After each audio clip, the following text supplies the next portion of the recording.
Hello, I'm John Garvin, the writer and director, and I'm here with Sam Whitwer. I play Deacon St. John in Days Gone. and we're here to talk about the alternate path demo. So we did two demos for E3 this year. One you guys saw at the media showcase, and this one we showed behind closed doors on the floor at E3.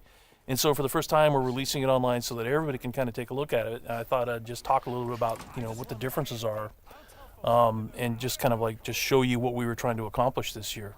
Yeah, I mean, the most obvious difference so far is the last one was nighttime during the rain, and this is daytime during the snow.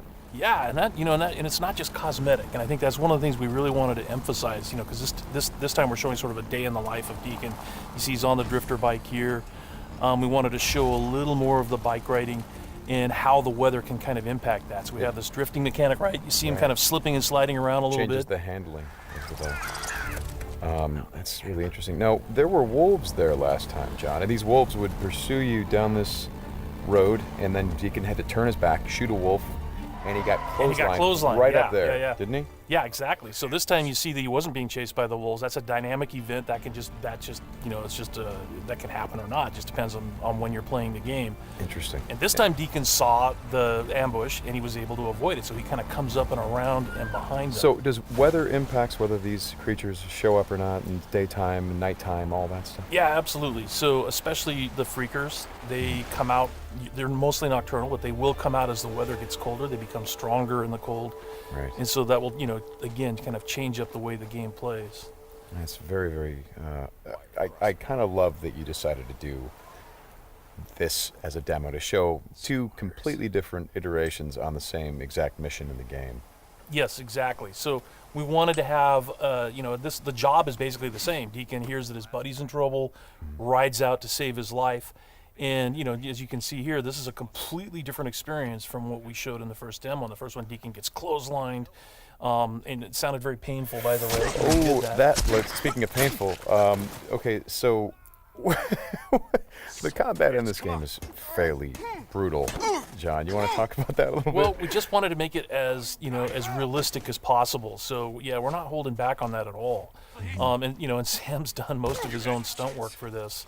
And I can tell you that when we're on the performance stage and we're capturing that stuff, we just try to keep it real, right? Right. Well, right. There was sort of a decision made at some point. I've been on the project for 2 or 3 years now. Yeah, I think 3 years. And so early on, I think there was a more. What were we? It was more Kurt Russell and sort of a two-fisted thing, and then it turned into, hey, let's take this quite seriously. And what that required is a lot more. Taking this combat stuff and showing the horror of the violence that happens and it were this type of circumstance to take place. I mean, realism, weirdly enough, is the thing we keep going back to when it comes to not just the stunts, but also the performance style. I think, it was very important that it doesn't seem like a bunch of actors, saying lines. It was all very incidental.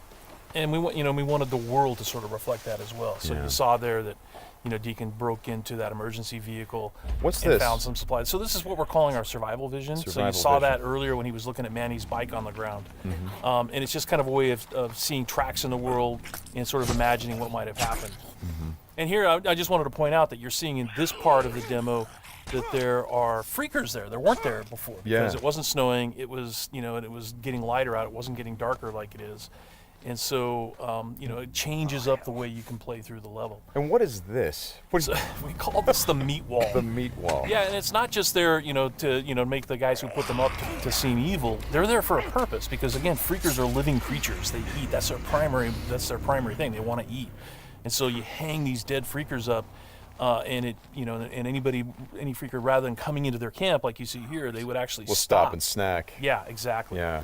And then the same thing with this freaker that they've hung upside down. Mm-hmm. There's a bear trap underneath it, and they use that because a freaker will come, be attracted to the meat, and then hit that trap. Interesting. Another thing you just saw, by the way, is that tin can. The tin can trap that you that's an alarm that the marauders will put up, and this is again some of the things that marauder camps just do. And you find these marauder camps throughout the world. You'll find traps like that, and then if you're careful and you're paying attention, you can avoid them. Because in the first demo, Deacon didn't avoid it, and he set off that alarm. Right. Now this is the same tactic that he used last time. Throws the rock to get someone to lure him over and have him step in the bear trap. But this one plays out a little bit differently than last time. One of the things that struck me, and we've talked about this obviously as we've shot, but there's an effort of the other Marauders to get this guy to shut up, and he won't. Yeah, and so in the first demo, Deacon's heading on down the trail, and you can hear that happening behind him. Right. And this time we're showing what happened. So, he's watching everybody react to this poor guy trapped in the in that bear trap, and she just is like, shut up, shut up, shut up, and then just loses it and shoots the guy. Right. And of course, in the meantime, Deacon is crafting a Molotov and just takes them all out. Right. Oh boy, that's good. Ow. So again, it's like in the previous demo, Deacon would have gone off to the trail down to the right. This time he's going to head this way. He follows the tracks, and comes under a sniper attack. Now let me ask you something about the survival. Okay, there's a sniper attack coming, but the survival vision is, if you don't say upgrade your survival vision, can you miss clues? I mean, are there things that you would get if you upgraded your survival vision that would help you complete the mission better? Exactly, and you have to, we have a whole skill tree, and it's all tied to the experience that you can earn as you're just playing through the game, and then you can upgrade those things. What's happening here? We got a freaker tied to a tree. Yeah, so this is another type of trap that Marauders will set. They will basically chain freakers to the perimeter of their camps, and they use them as kind of an alarm system. And then that, you saw that Marauder there, he was just tormenting the poor freaker, and then so Deacon kind of takes advantage of that. Well, and you think for a moment that Deacon is the guy, he's sort of helping the freaker by, getting the guy that taunted him. Is like, no, and then he's going to take the freaker out right afterward. Exactly. And this is a bit of silent sniping using the crossbow. Yeah, so this whole sequence at the end plays out very differently. In the first demo, you saw Deacon use a swarm. He weaponized a swarm, lured them into the camp, and then they kind of did the work for him. There's no swarm in this run-through. Right. So the player really has to go in and use what we're calling our strategic sandbox combat, and that's just, stealth mechanics and setting and using traps, whole arsenal of weapons. You see there's a variety of weapons that Deacon's going to use through this, including the crossbow. He crafts his own bolts. And he's got to figure out how to get up to Manny, just using his combat skills instead of doing it strategically. So straighten me out. Those bonfires, were those there in the previous demo? No, they weren't. Right. So that's another big difference. Is that if you come here during the day, it's like in the media showcase demo, there was like kind of a fight club thing going on. Right. They were punching each other, and everybody was just sort of getting into it. Nobody's really paying attention to what's going on. Yeah. And now it's getting dark and it's cold out. So they've built these bonfires. So. And again, it's not just a cosmetic change in the way Well, it's cold, right? Yeah, it's because it's cold. They have to build some. So it changes the way the Marauders behave in the level. Mm-hmm. Well, that's very. Again, this is part of the reason why I love that you did this as a demo, because the behavior of all of these things, not just the freakers, but the Marauders, everything. There's a logic to it. You can track why they're doing the things that they're doing. And you can use it to your advantage in the gameplay. That's kind of what I like about this so much. And that's really what we wanted to showcase this year, is that it's an open world game, and everything you see around here. And again, we're only playing this two different ways. You saw that waterfall way up there off in the distance. There's a bridge that goes in front of that. If you had a sniper rifle and enough ammunition, you could have driven your bike all the way up there. There's trails that go all the way up there. And you could have used your sniper rifle to take out this entire camp, because it would have taken them a while to figure out where the shots were coming from and to get to you. So, that's a different way to play. There's another way to play, by the way, where you could have just stealthed in through the entire camp if you had the skills to do it. And you could have just taken everybody out silently, or almost everybody.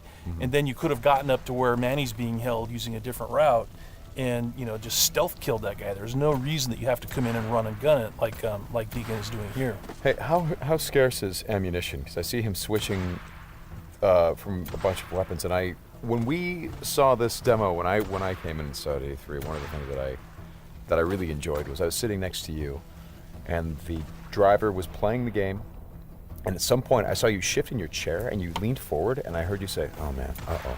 And I'm like, whoa, what's going on? He's like, he's going to get killed. I'm like, whoa, oh. And I leaned forward. I was like, oh, I guess there's some real danger. And one of the things was that he was running out of ammunition. And he was trying to go pick up ammo from the dead he was looking for Marauders. Ammo, But he was under fire. So when we were at E3, we had a whole team with us, and everybody played it slightly differently. So it just shows you that it's not scripted at all. Yeah. And then this Rager Bear. Oh, yeah, boy. the infected bear. The infected bear. That's, yeah, that's not what you want to see. Well, we thought that would be a good way to end the demo, is to show that it's just one, for Deacon's life. It's just one darn thing after another. Yeah. Right? You're going to save your buddy.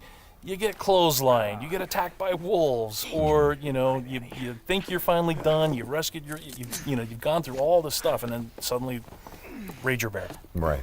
Well, as you said to me, it's not just about exploring an open world as it is the open world coming after you, the open world seeking you out, trying to... Yeah, exactly. That's our tagline.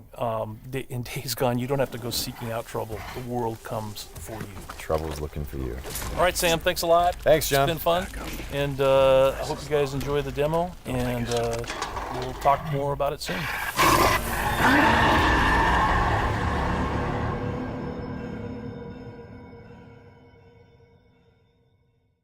PS4 for the players.